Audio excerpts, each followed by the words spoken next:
ఎన్నికలు ఎలా ఉండబోతున్నాయి, ఎట్లా ఉంటుంది బీఆర్ఎస్ పార్టీ? ఉంటాయమ్మా. ఇప్పుడు ఏంటంటే 10 సంవత్సరాల పరిపాలన చూసిండ్రు, ప్రజలకు తెలుసు.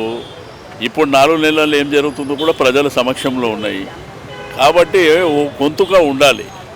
ప్రజాస్వామ్యం లోపల ప్రజలకు ప్రజల అవసరాలను తీర్చేటువంటి నాయకత్వం ఉండాలి.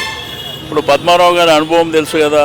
1986లో కార్పొరేటర్గా ఉండే వారు 2 సార్లు కార్పొరేటర్ అయ్యి అంటే కింది స్థాయి నుంచి ఈ స్థాయి వరకు వచ్చింది.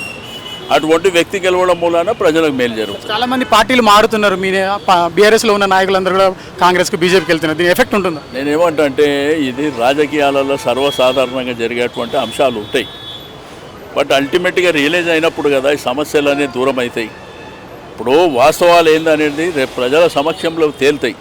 తేలినప్పుడు మాట్లాడతాం. మీరు అంటే ప్రజలకు అభివృద్ధిని మేము చూపించాము, చేశాము.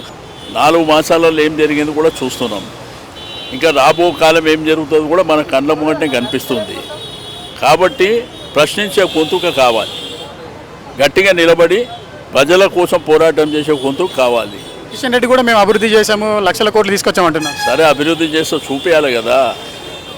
చెప్పడానికి ప్రాక్టికల్గా చూపించడానికి వేరే ఉంటాయి. మేమేమో ప్రాక్టికల్గా ఉన్నాం.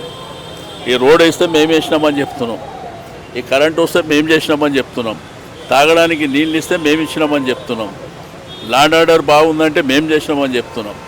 వాళ్ళు చెప్పాలి కదా ఇగో ఇది మేము చేసినామని చెప్పి. దానం నాగేంద్ర పార్టీ మారడం పైన మీ అభిప్రాయం ఏంటి సార్? ఉండని వాసిగా అవన్నీ నేను చెప్తున్నా కదా, టైం డిసైడ్. సికింద్రాబాద్ ఎంపీగా మేము పోటీ చేస్తున్నాం కాబట్టి ఖచ్చితంగా మా అభివృద్ధిని చూసి ప్రజలు ఓట్లు వేయాలి.